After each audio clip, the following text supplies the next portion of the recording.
Hi, everybody. Happy Monday night. This is Shana TV from Curated Connections. I'm a professionally certified matchmaker as well as date and relationship coach. I am so excited for my guest tonight. His name's Uwa Jesuoboro. He's amazing, let me tell you. He does numerology. I wasn't so sure all about numerology, but now I'm a believer and he's awesome. So I'm going to bring him up, give a warm welcome. Hey, Uwa. Hi, how you doing? How's everybody doing? So happy you're here. Thank you so much for being here tonight. Thank you for having me. Absolutely. So this should be fun. It is so fun. I would love for you to introduce yourself and your company and talk a little bit about numerology. Okay, so as you said already, my name is Uwa Jesuoboro. I'm originally from Nigeria. Came to America when I was about 7 years old. Went into the military as an intelligence analyst. Very good career, but transitioned now to becoming a matchmaker. So I got into numerology probably about 6 or 8 years now, going back to 2012 when I first got into it. So a lot of people ask, what is numerology? Numerology is basically the science of numbers. To put it in a nutshell, we say that the universe at the end of the day is made up of energy or vibrations, right? There are 9 basic energy forms or vibrations, and all things have these vibrations flowing through them. So by figuring out which vibrations make up a person, place, or thing, you figure out strengths, weaknesses, best career paths, best types of relationships for you to be in.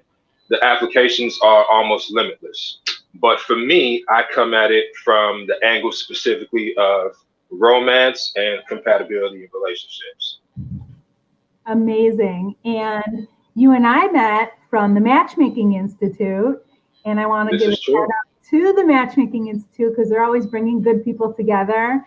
And honestly, it's a myth that, you know, our type of field, we all collaborate, and collaboration is super important amongst matchmakers.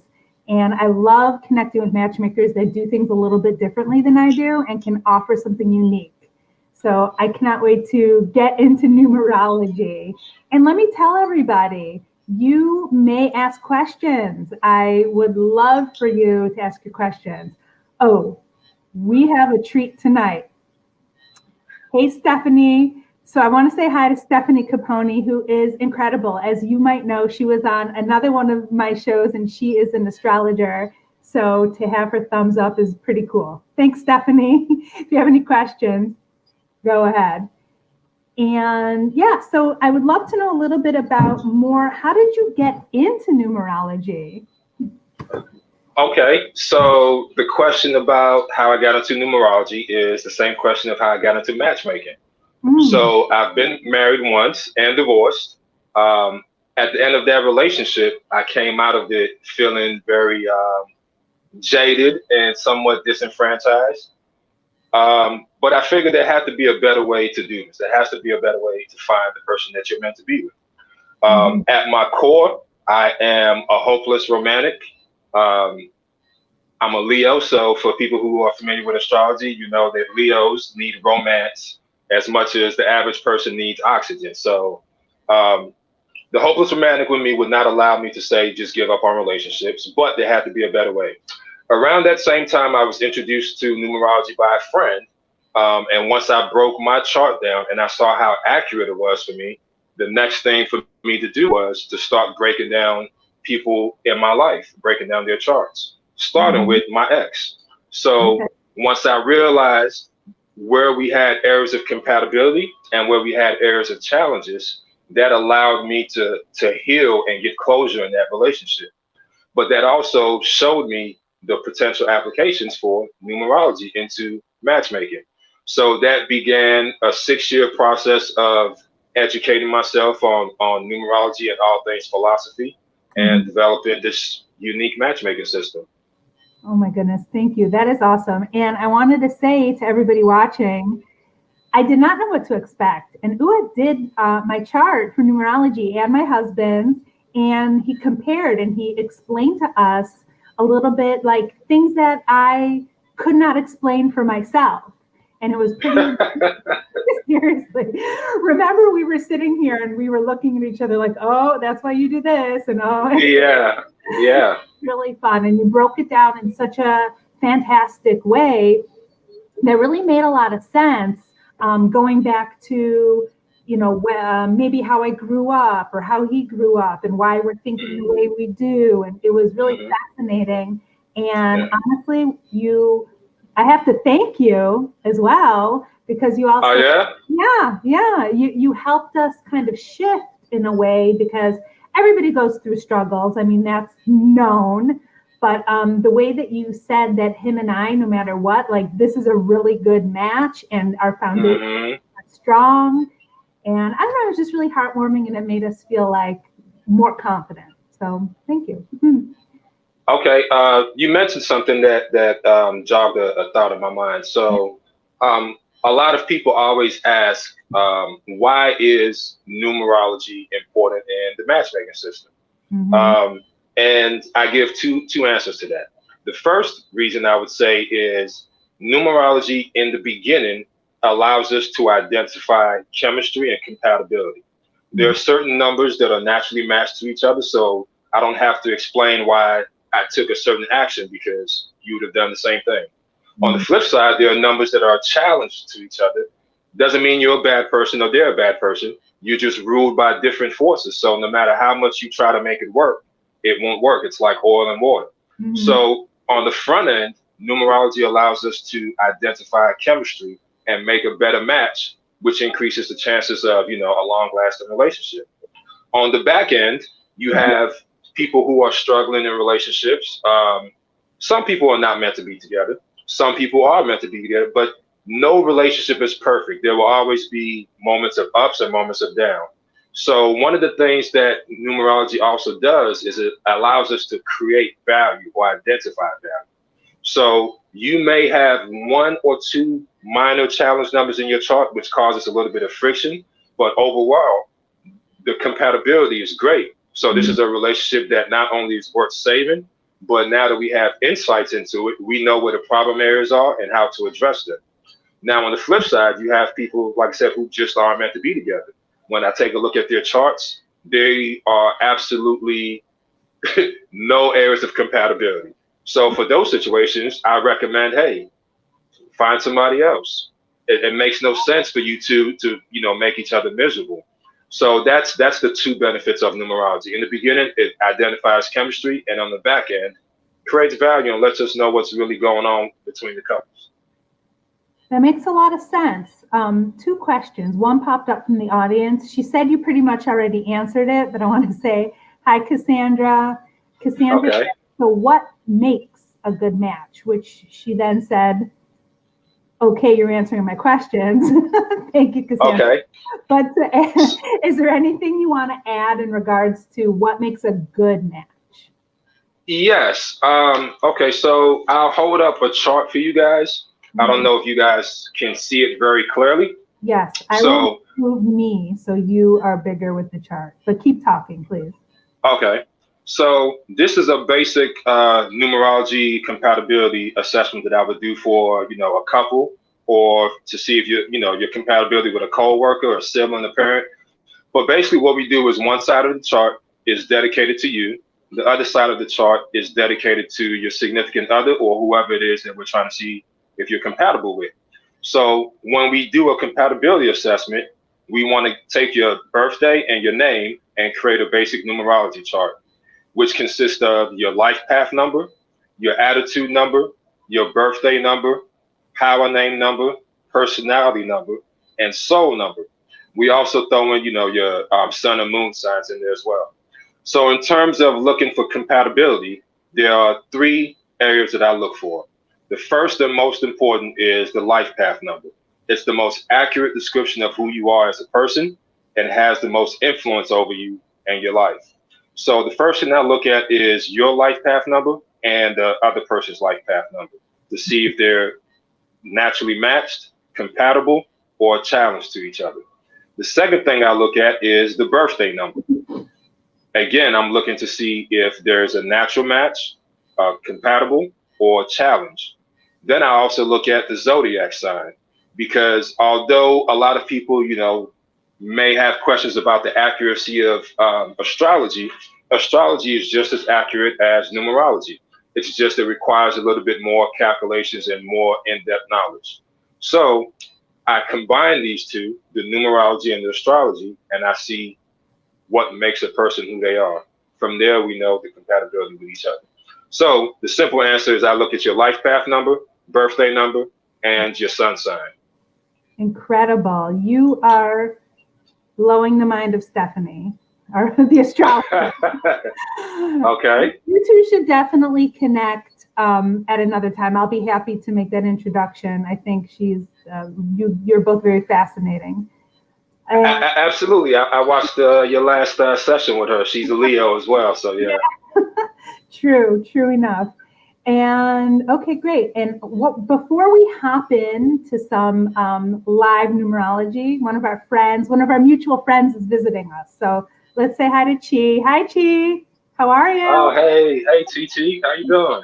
Good. We love our matchmaker friend. So she's an incredible matchmaker. She's so open and warm and loves her clients so much. So hey, Chi. Yes. Thanks for hopping in today. And another one. Hi. So are you ready to get some numbers and to do a little live numerology? Absolutely. I enjoy this. I love figuring people out. Okay. So here's a dear friend of mine. She is a amazing supporter of me, and I'm so happy, Kat, that you're here. I think every video I do, I'm like, oh, hi, Kat. Thanks for being here. So everybody gets to see Kat. Kat, give us your numbers, and Uwa's going to give you some information about you and JP. So she was actually on the last one, and it was revealed that her and JP knew each other in a former life. Oh, okay. I remember that. That is very cool. All right. So as Kat is remembering her husband's birthday, we'll chat for a minute. I'm just kidding. I'm sure she. What you mentioned something before that got me thinking. You said if two people are not a good match, they should pretty much end it. And I'm wondering, how did they get together in the first place? Was it just like a physical attraction or circumstantial, or how can people that maybe really are not good matches, how do they get together? Well, there's many different reasons. The two that jump to mind is a lot of times numbers or energies, vibrations that are a challenge to each other. Mm-hmm. Although when it comes to going about the business of life, and building a life together, it creates friction.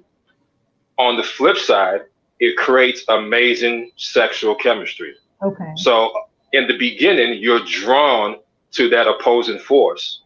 But very soon into the relationship, 2-3 months, you start to realize, okay, there isn't enough here to keep the fire going. Mm-hmm. What ends up happening is a lot of people will continue and try to force that relationship. The other aspect that jumps into mind is a lot of times people will have, in numerology, we consider a soulmate connection when you have 3 or more numbers in common. So, for example, my life path is a 4, my attitude is a 6, and my birthday is a 7. Mm-hmm. My ex, me and her shared a soulmate connection. Mm-hmm. She had the exact same numbers, but hers were reversed.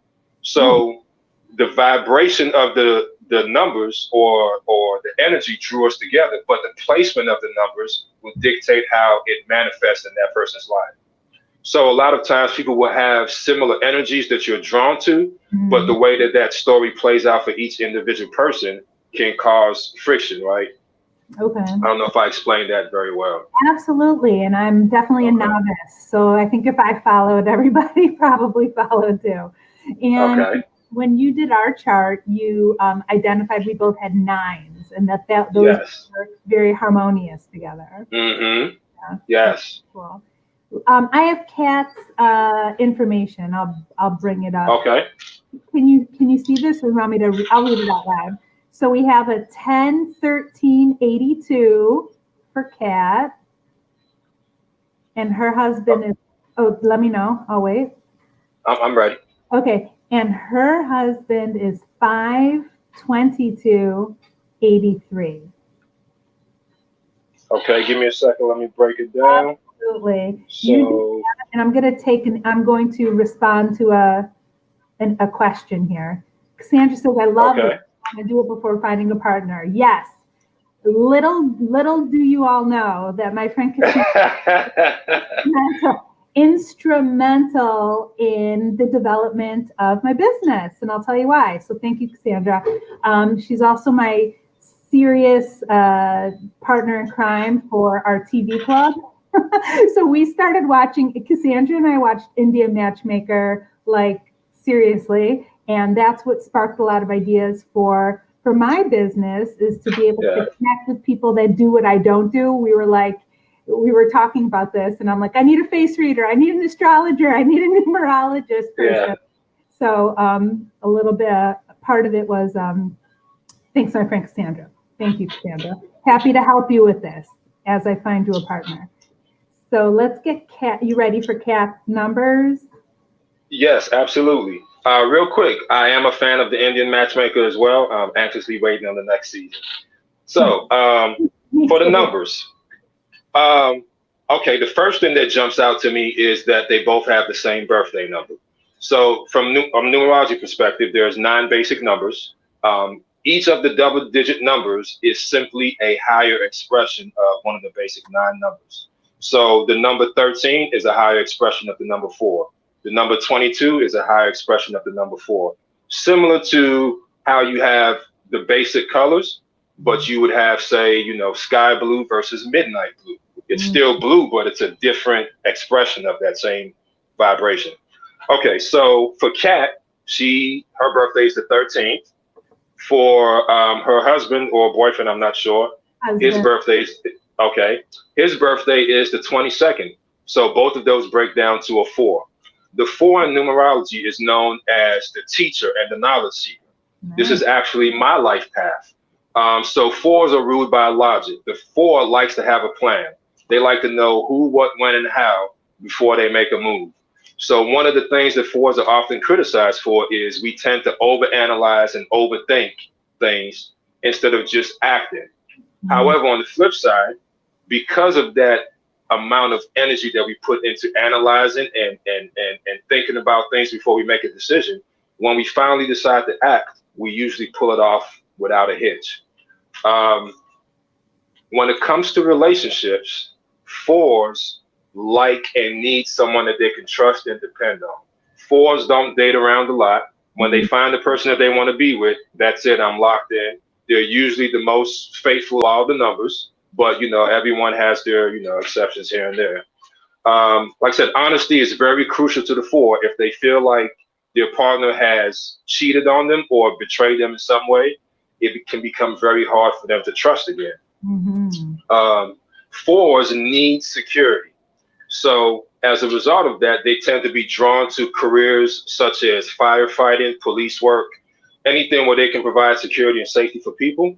They also love physical and tangible things. So real estate that can bring comfort to a family. 4s are drawn to those types of things. Now with both of these, they actually are on the opposite ends of the spectrum, meaning, I forgot her name already. I'm sorry. Kat and JP. Okay. Kat, she has the 13, and JP has the 22, which are both 4 expressions, but like I said, are the opposite ends of the spectrum. The 22 is known as the master builder and deals with spirituality and deals with bringing large resources together to accomplish major tasks. The 22 is known as the master builder, and they usually are very idealistic. Now, on the flip side, she has the 13, which is also a 4, but emphasizes the need for structure and discipline. She also has a karmic debt in there. When you have a karmic debt, it means that you basically feel as if you're paying for a crime and don't even know what you did. So from a numerology perspective, we say that when someone has a karmic debt, it means that in one or more of their previous lives, they've somehow abused their energies. So when you come into this life, you end up starting behind the power curve. So it's like, you know, if you have a bank account and you're overdrawn and you put some money into the account, you can't continue to collect your money until you balance the account. So in the same way, with a karmic debt, she's starting from the negative expression of the 4, which deals with discipline, restriction, order, and limitation. So this is someone who either feels like their life is not their own, they're unfairly restricted, or they crave stability, but every time they turn around, they feel like the rug is being pulled out from under them. So they may start a new job, and before you know it, the company goes bankrupt. They get a new house, and before you know it, you know, the landlord, you know, evicts them for some erroneous reason. So it always feels like I seem to be getting the short end of the stick. So that's with the 13. Now, the fact that they have 4 birthdays, they're naturally matched in the birthday. Their attitudes, he has a 9, she has a 5, which are compatible. So far, it's a great match. Now, the one place where I see a potential issue is in the life path. She has a 7 life path and he has a 3 life path. These are opposing forces. The 3 is the natural communicator, the natural performer. When I think of a 3, I think of Kevin Hart, Jamie Foxx. These people need to be taken center stage in some way. They need to connect with people. They hate to sit in the house. They want to go out and mingle. Now, her on the other hand, she has the 7, which is the complete opposite. The 7 is known as the fate seeker. The 7 is a very private and introspective number. There's a bit of a loner quality to it. 7s often live in their own heads. Because of the way that they are, they're very analytical, and so they need plenty of peace and quiet to process all those thoughts in their minds. So a lot of times they don't want to go out, you know, to the club or to social events. They want to just enjoy their quiet time. It's not unusual for a 7 to even sleep in a separate bedroom, not because they don't love their partner, it's they just need that time to process their thoughts, that alone time to recenter themselves. The 7 is known as the fate seeker. So they are obsessed with the question of who are we, why are we here, and what's the meaning of life. So spirituality is a big thing for the 7. If they haven't found the answers to those questions, they can become very pessimistic. So I'm curious to know where she is in terms of her faith and spirituality. So all in all, it is a good match, but I do see areas where they would have challenges. So if this couple came to me and said, hey, we're having problems, we're trying to figure out if it's worth saving or fighting for, I would give you a resounding yes. Excellent. Excellent. That was amazing. We had a lot of awesome comments going on. Wow. Let's see Kat's answer. Wow.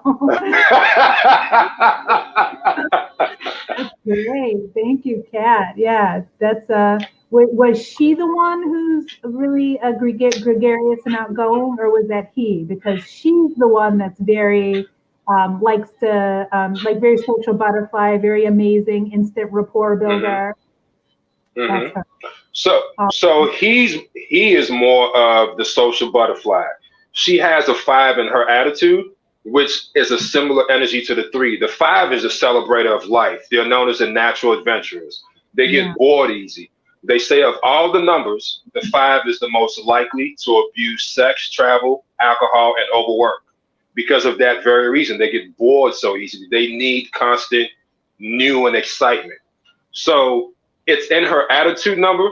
So it's not one of the more powerful influences in her chart, but it's there. So that's why I believe that her and him are able to find a healthy balance. But in terms of who is the more outgoing one, who is the more sociable, who is the more witty, I would say it's definitely him.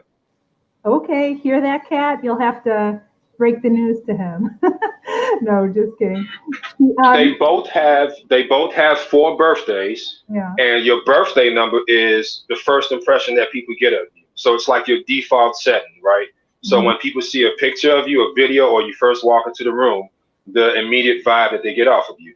The 4, similar to the 7, is very laid back, doesn't like to be the center of attention. Mm-hmm. So if you ask both of these individuals, they would probably tell you, oh, I'm laid back. I don't really, like dealing with a lot of people. But if you spend time around them, their life path number will make itself known, and you'll see who's the more outgoing. Incredible. We have more people tuning in. We have more people interested. How you doing? Do you need a sip of water? That was amazing. Are you ready to keep moving? Are you ready? I'm ready for the next one. I'm ready. First, let's acknowledge our friend Chi, who's saying that she's a 3, and yes, you are 100,000% right. Anyway, thanks, Chi. She's so fun. And then Cassandra's saying that maybe she has a 7 also. So why don't we get to you after I have somebody who gave their birthday, and then Cassandra, if you want to write your birthday, and I see Stephanie, we have time for a few. Mm-hmm. Welcome, Journey. Journey's birthday is 2/7/97. So whatever you have to say numerology-wise, let Journey know. And there's just one birthday, so maybe what we can do if Uwa wants to is to say maybe one number that you would like be compatible with. I don't know if that's how you operate. Okay, I could do that. So February 7th? 97, yes. 1997. Okay. So February 7th, 1997. 7 birthday. 9 attitude. 8 life path. Huh. Okay. All right. So we actually have the same birthday number. She's February 7th. I'm August 7th. Right. Mm-hmm. So the 7, like I just explained with the previous individual, the 7 is the fate seeker. Right. Mm-hmm. The 7 is obsessed with the question of who are we, why are we here, and what's the meaning of life. So the 7 wants to get serious answers to these questions. So there's a definitive spiritual aspect to the 7, not necessarily the same as being religious, right? Mm-hmm. Spirituality is the belief in a higher power and wanting to understand and grow closer to that higher power. Religions are institutions that are supposed to help develop the spirituality in us as, individuals. Mm-hmm. However, most of us get caught up on the religion as opposed to spirituality. So the 7 instinctively kind of rebels against religion and explores other ways of getting to God, if that makes sense. So they may be raised Christian, Muslim, or whatever religion it is, but they are more likely than their siblings to branch out to other religions and explore. And they usually will find a piece of truth in each religion and form their own spiritual belief that way. The 7s always feel different from everyone. The analogy or the saying for the 7 is we feel like we're from another planet and we're just here watching humans try to figure out what makes them tick. So from a very early age, I was always the type of person that got in the car. What does this button do? What does that do? So I love to figure things out. And the most interesting puzzle to me are human beings. So I imagine the same applies for her as well with the 7th birthday. 7s, interestingly enough, a lot of times have trouble saying I love you or praising their partners. Okay. This comes from a fear that once they do, that person will realize, they're too good for them, or will realize that there's something wrong with the 7. So the 7, a lot of times, is very plays the coquette, if that makes sense. Not hard to get, but they're not very good at expressing emotions. They feel emotions very powerfully, but they instinctively know that you can't allow emotions to overrule logic. So a lot of times people will accuse people with a 7th birthday of being aloof or cold-hearted, when it's not really that. It's just they're revealing themselves very slowly. Wow. I think you're speaking to her because she's saying wow. So I think she's hearing you and liking what you're saying. Go on. Okay. All right. So next we'll look at her life path, which is an 8. The 8 is known as the executive. Money is a major issue for the 8, right? From a very early age, the 8 is terrified of not being able to provide for themselves or their loved ones financially. So because of that, the 8s will always have 1,000 different hustles and money schemes going on to make sure they have multiple sources of revenue coming in. Okay. A lot of times, the 8s will be accused of being materialistic because they love to have the best of everything. Nice watches, nice cars, nice clothes. But it's not that they're materialistic. It's that these things are visual reminders for them that lets them know they're on the right path. So when I walk outside and I see that nice car, or I look at my arm and I see that nice watch, it's a reminder to me that if I can afford these things, then I must be doing something right financially. And for an 8 who is obsessed with providing for themselves and their loved ones, this can be an instant calming mechanism for them. The 8s tend to be accused of being workaholics. A lot of times, people will complain and say, oh, she doesn't love me. All she cares about is work. But in her mind, she's thinking, I'm doing all this for you so we can have a nice life. Wow. So the 8s have to learn how to find that healthy balance. Pursue your dreams, pursue success, but don't neglect your loved ones and the people that you're working so hard for. Amazing. The 8 is also the number for adversity, meaning it's a normal part of life for them. For the analogy for 8 is if you were driving down the road and you were going 5 miles over the speed limit, and someone else with a different life path was going 10 miles over the speed limit, the 8 would be the one that got pulled over and got the ticket. It's just part of the reality of being an 8. You deal with adversity from an early age. But the trick, though, is it's a blessing in disguise, meaning because the 8 has been tested so often, so much, by the time they reach maturity, they are in the best position for leadership positions. That's why the 8 is known as the executive. They make the best CEOs, the best corporate lawyers. Anything having to do with organization and running major organizations, the 8 does very well. When the stocks are crashing and everyone is in the corner crying, what are we going to do? The 8 just sits calmly and says, hey, what's wrong with y'all? I've been through worse than this. Right. So that's the blessing in disguise for the 8. Wow. If Journey came to you as your client and you were going to match her, what characteristic would you look to complement her? Okay, so 8 life path, 9 attitude, 7 birthday. So the first thing I would look at, obviously, is the 3 core numbers: the life path, attitude, and birthday.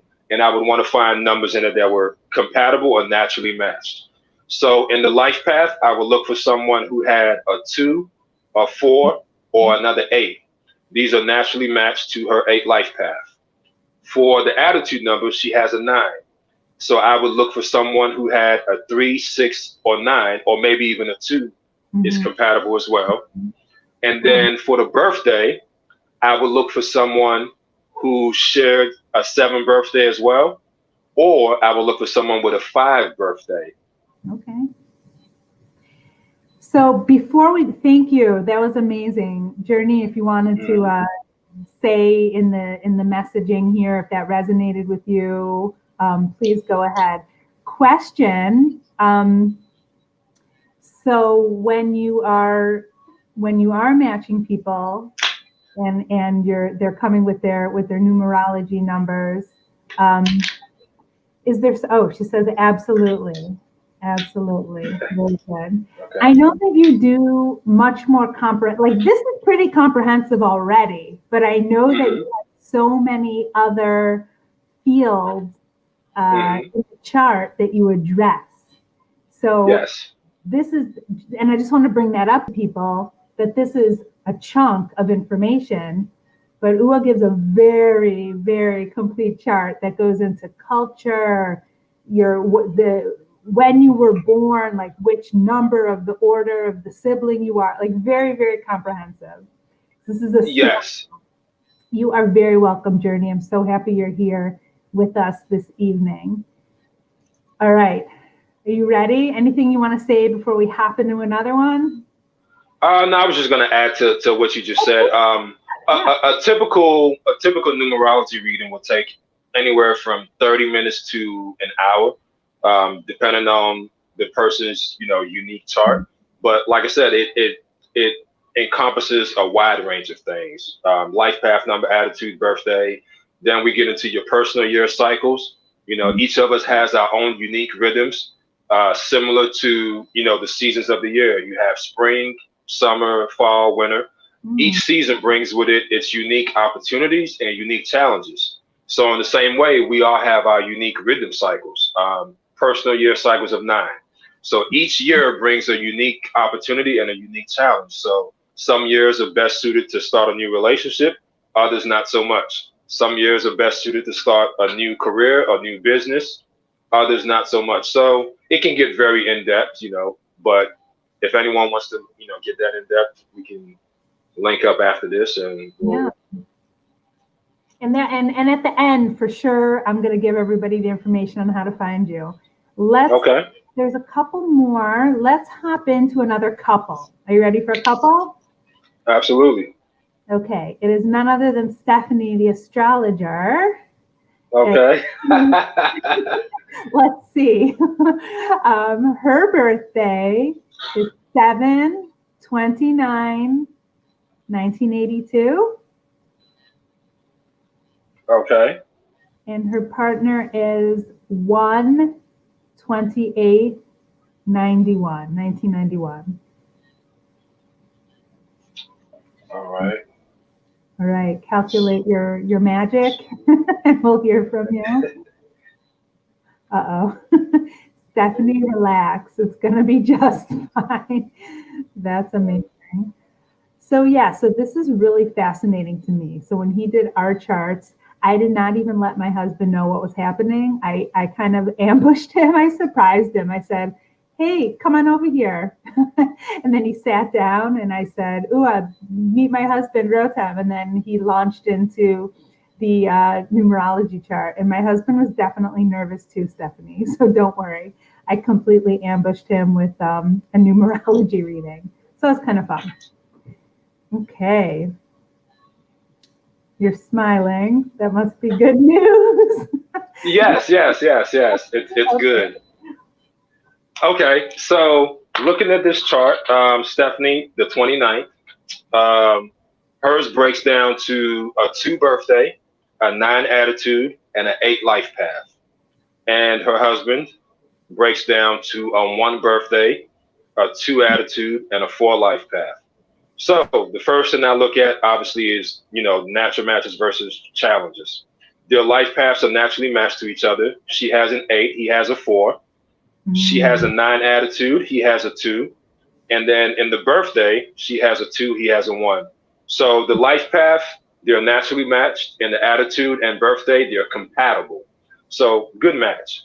Zodiac signs, they're also directly opposite each other. She's a Leo, he's an Aquarius, which can cause some friction. But considering their numbers, I think they can overcome those challenges. Important to note too, Stephanie, Leo, the 29th, she's on the cusp. So she's a Leo, but she has traits of Cancers as well. All right, so for Stephanie, her life path is an 8, same as the previous reading we just did. So same thing, known as the executive, money is a major issue. So always has many different avenues to make sure that there's income coming in and they can take care of the people they love.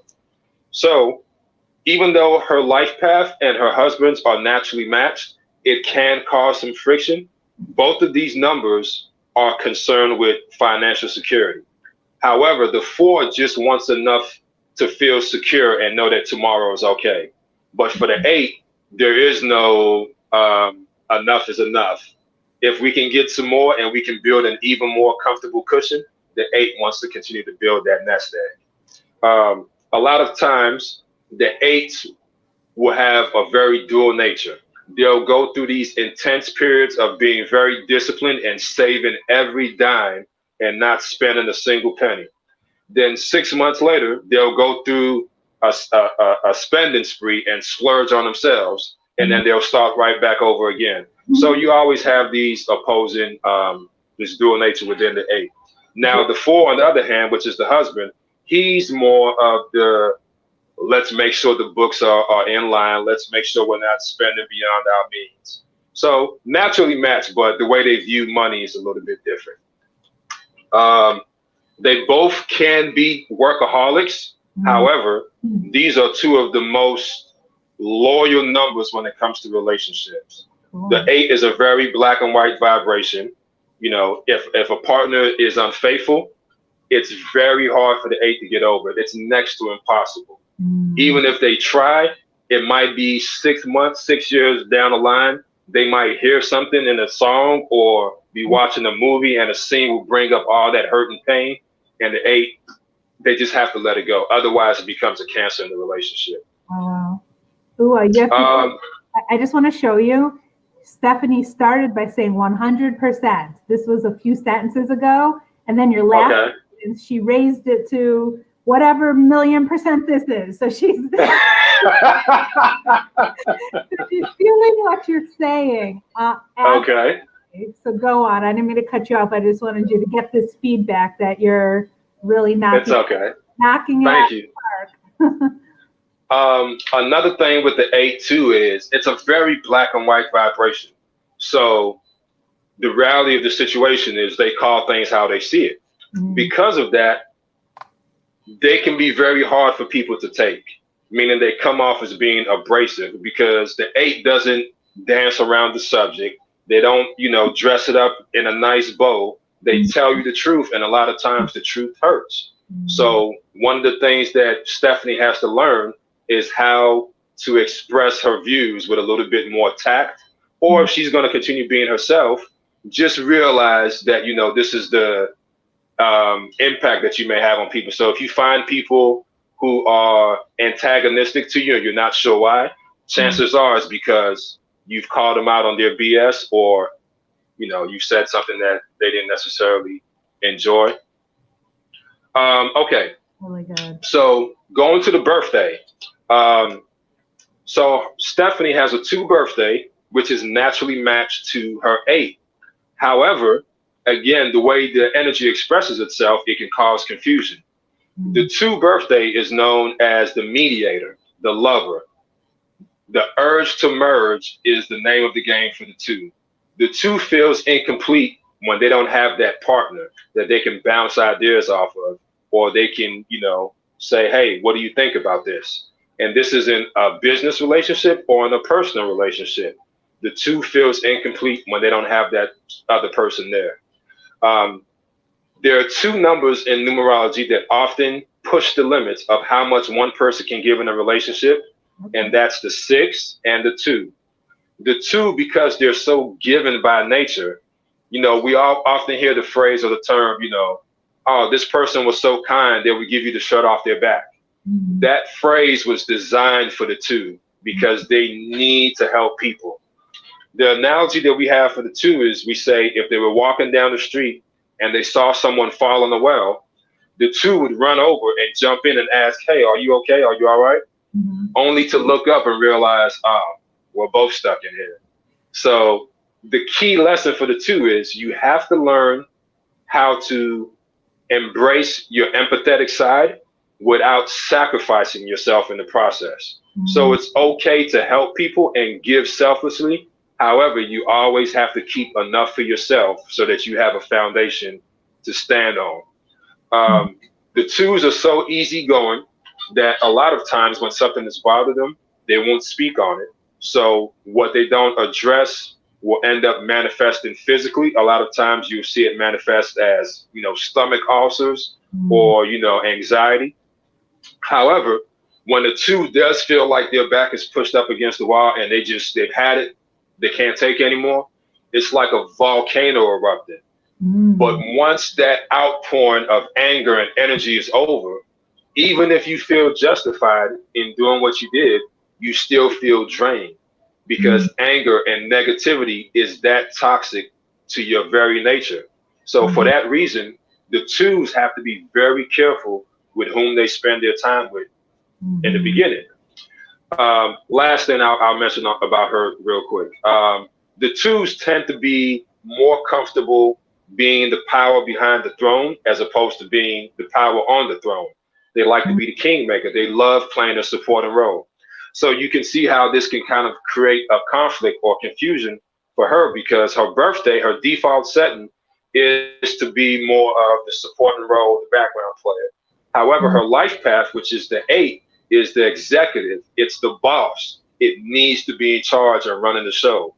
So at various times, you'll get one aspect and she may confuse people. And sometimes she may confuse herself, because some days she wants to take the leading role, other days she wants to play the back seat. Wow. But all in all, they have very good compatibility in their numbers. Wow, wow, wow. You guys, listen. All of this that Uwa's saying is based on the numbers that you are giving him and all of the feedback. And seriously, all of the feedback that I'm getting in the chat is like, yes, yes, yes. Like, this is incredible. Cassandra mentioned something that I should require this for all of my clients. And honestly, I am more than willing for any of my clients. I would include Uwa's reading. That is definitely something why I have these amazing partners that I can also, work with, like Stephanie, like Uwa, actually not like them two specifically. They're really great. So her feedback is, this all tracks. Thank you so much, Uwa. So thank you. That's incredible. You're welcome. I enjoy connecting with people and understanding why they do what they do. For real. Do we have time for one more? And it's not a couple, it's a one birthday. I'm game. You're game. Okay. Good. All right. Here's the birthday. It is 4/15/1971. Cassandra, you've been so patient. I hope you are still here. If not, I'll relay to you. You'll have to watch the ending. But so as Uwa's doing that, so yeah, that's been my vision for a while, is to do matchmaking. My style of matchmaking is definitely intuitive. I feel like I can understand I can connect and understand with a wide breadth of people. And then I use a lot of intuition, but other factors too, which I could talk about another day, because now you're ready. So here we go. Cassandra, okay. 4/15/71, and she's here. So Cassandra, very interesting numbers. So 6 birthday, 9 attitude, and 9 life path. So 2 things that jump out to me immediately. 1, you have repeating 9s. So this is the first person we've seen all night that has repeating numbers. When that happens, it means basically that the influence or the energy of that number is enhanced. Wow. The second thing that jumps out to me is the 9. In numerology, the 9 is considered the most evolved number. This is an old soul. This is someone who has lived multiple lives and comes into this lifetime with the wealth of wisdom that they've gained from previous lives. So they're very capable individuals who, whatever they set their mind to, are capable of accomplishing. The 9 can wake up today and say, I want to become an actor. And 3 years from now, they are winning an Oscar. What else? Okay, so the 9 is known as the humanitarian. From a very early age, the 9 feels called to contribute to humanity in a meaningful way. So the 9 is the type of person that would volunteer to go to Haiti or one of these other countries and dig wells so they can have clean drinking water, or would volunteer their time on their birthday to go work at a homeless shelter, right? There's a very selfless quality to the 9. They want to connect and contribute to humanity in a meaningful way. The 9 also has unusual attachment to their original family, and it plays out in one of 2 ways, sometimes both. The first is they often live in resentment of their original family, meaning that they feel abandoned or unloved by one or both of their parents. So it may be that, their parents gave them up for adoption at an early age, or, their father went off and started another family, and, or it may be that they have both parents, but it's very clear that the parents have their favorite child and it's not the 9. So there are usually a lot of wounds that originate from their childhood. On the flip side, it may be that they don't have any of these issues, but the 9 feels completely responsible for the family, meaning they might be the youngest one in the family, but they feel like it's on them to become a millionaire and take care of everyone. They feel like it's on them to organize family cookouts, family reunions. When you remove them out of the picture, it's like the family goes their separate ways and, everybody's doing their own thing.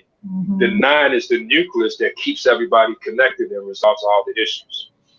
So I'm not sure which one of those two plays out for her, or if both of them play out for her, but the attachment to the original family is a definite with the 9. Something is speaking to her. She's hearing what you're saying. Okay. The 9 is also the number of determination, meaning no matter what they set their minds on, they usually find a way to accomplish it. It's very frustrating for a 9 to set their mind on a goal, to do everything that they need to, and then something goes wrong because someone else didn't play their part. It drives them nuts, right? Because on a soul level, the 9 instinctively understands that they're capable of so much more. So numerology is one step on the ladder into philosophy. But one of the things that philosophy teaches is that we are spiritual beings who come into the physical world to have experiences that help us grow spiritually. So if we look at the world as a classroom and we say that everyone is in elementary or grade school, then the 9 is equivalent to someone who's in college about to receive their doctorate degree.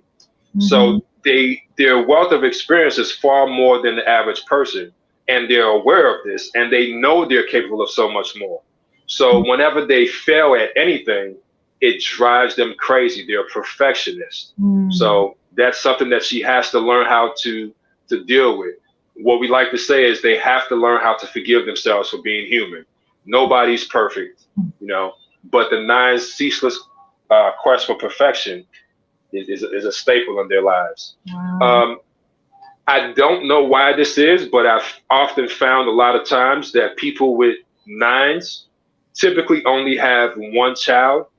My belief is that they feel so called to contribute to the world in a meaningful way. They feel like they're being selfish if they have a lot of kids who are taking away their time and energy that they could be putting into the world. I don't have evidence to support that. That's just my basic assessment based on what I've seen since I've been doing numerology. Absolutely. One more thing. I hope I don't offend anyone by saying this, but again, one of the things that philosophy teaches is that we're spiritual beings created in the image of God. God is neither masculine or feminine. So being created in his image, we're literally sparks off of the creator. So as spirits, we are neither masculine nor feminine. It's only when we come into the physical world that it takes on a masculine or feminine characteristics. However, the 9 being the most evolved of all numbers is the most in tune with both the masculine and the feminine energy. So a lot of times when I see a 9, that's a very good indicator that that person is gay, bisexual, or at a very minimum, very in tune with both sides of their energies. So for example, the artist Prince, he was a 9 life path. As far as we know, he wasn't gay, and however, if you looked and paid attention to his career, he loved to wear makeup, he loved to wear high heels, and just when you looked at him, he was very feminine, right? So he wasn't gay, but he had very feminine traits. On the flip side, I use Wendy Williams, the talk show host. She also has a 9 life path and a 9 birthday. She's not gay either. However, when you look at her, she has very masculine characteristics. Let's put it like that. Mm-hmm. So that's just another insight I wanted to throw out there with the 9. Mm-hmm. Uh-huh. And if Cassandra was your client and came to you for matchmaking, what other characteristics would you look for in order to match her properly? Okay, so she has the repeated 9s, but she also has the 6. So in numerology, we break down the numbers 3 ways. You have creative-minded numbers, which are 3, 6, and 9. These numbers need to connect with people and need to express themselves creatively. 1, 5, and 7 are known as thinking numbers, meaning they're always thinking. The 1 is always thinking of the next goal to accomplish. The 5 is always thinking of the next adventure to discover. And the 7 is always thinking of profound questions. Why are we here? What's the meaning of life? So for her, all her core numbers are the creative-minded numbers, the 9 and 6.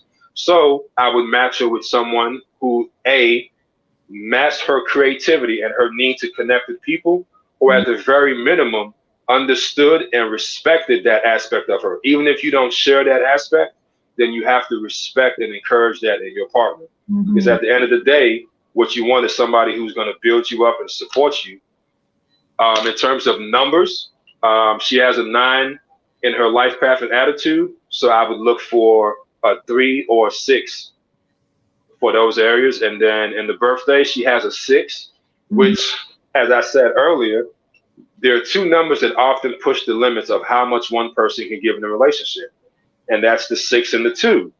The 6 has a need to take care of other people, right? So it's in a man, it's the father's number. In a woman, it's the mother's number. So they tend to treat everyone around them like their children, even if they don't have children. Their co-workers, their employees, their family and friends will always feel loved and taken care of.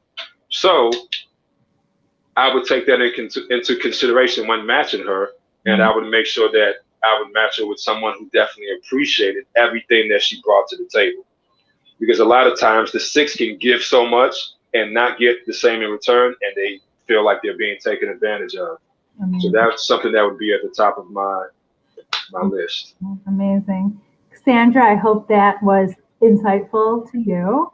And what I would want to do right now is we're gonna wrap it up, and I wanted to definitely have a couple final thoughts and then let everybody know where to find you. So some of the things that you addressed today is the life path, attitude, birth date, personal year cycle. Do you want to say anything more about that?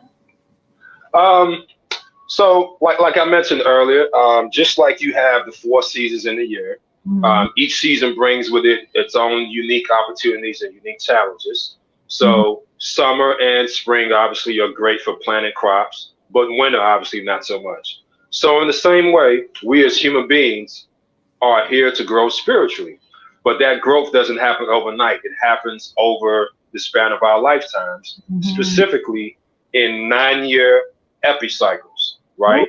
So, I'm sorry, did you want to say something? Saying, oh, cool. Oh, okay, sorry. Okay, so that growth happens in stages of 9-year cycles. So depending on which personal year cycle you're in at this current moment, we know what you can expect for this year or the next year. So each personal year cycle brings with it its unique opportunities as well as unique challenges. Some cycles are better suited to you based on your life path, others not so much. So by looking at your personal year cycle, we know what you can expect. Okay. It's also a great indicator to see if this is a good time for love. That leads exactly into Uwa's last thought for the day in regards to paradigm shifts and finding love. Please, I would love to hear about that.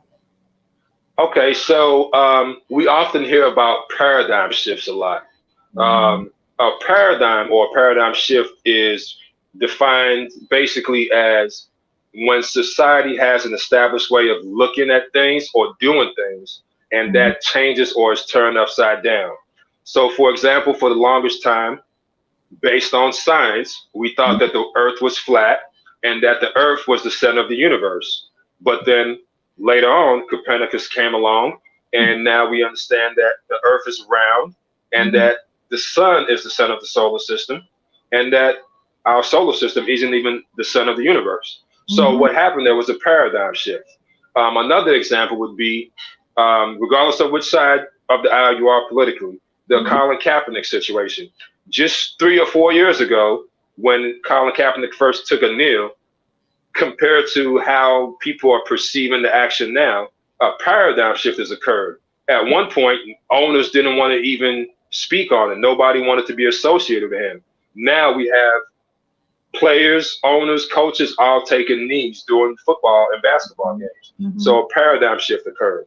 Now, I bring that up because I believe that we are in the middle of a paradigm shift, which has been initiated by 2020, the coronavirus. Right. If you just look around you, you can see how it's affected so many different sectors of life, whether the way we do business, finances, countries who are typically opposed to each other are now cooperating with each other in an effort to discover, vaccine and to distribute a vaccine. So in many ways, a paradigm shift is occurring. But I want to focus on the relationships and romance aspect. I think over the past few decades, this paradigm shift began, but 2020 was kind of like the thing that I think will push it over the edge. We always talk about how, something like 50% of marriages end in divorce. For some people, that's a pessimistic view, and, it's an indicator that marriage is outdated. But to me, I don't see it that way. I see it as people are hungry for real and meaningful relationships. But historically, the reasons why we've gotten married and how we've gotten married has been the problem. So a lot of times people get married for the wrong reason or to the wrong person. So what 2020, I think, has taught us is, A, we need people, and B, the way that we go about choosing that life partner needs to be a bit more meaningful.